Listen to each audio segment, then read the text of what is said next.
Hey everybody, long time no post.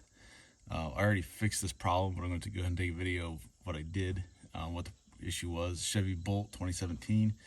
I was getting some clunking in the steering, and I could not figure it out. It was really driving me nuts. I was getting some vibration in the pedal, it was in the steering wheel, some clunking in the steering wheel, some play in the steering wheel, and I just couldn't figure it out. I thought maybe it's tie rod in.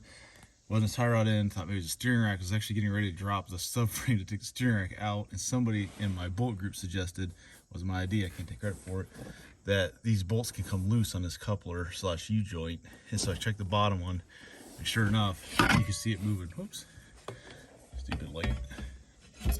You could see it moving as you turn the wheel. The professional movie makers, they always have problems for lighting, right? Anyways, when you move the wheel, you can see this thing moving off axis. And so that was kind of what clunk, clunk, clunk. It was the exact feeling I was getting. So I just tightened on this bottom bolt. I gave it a good snug. I just got an extension in a 13mm socket, I think. Just tighten that up, and all that play's gone.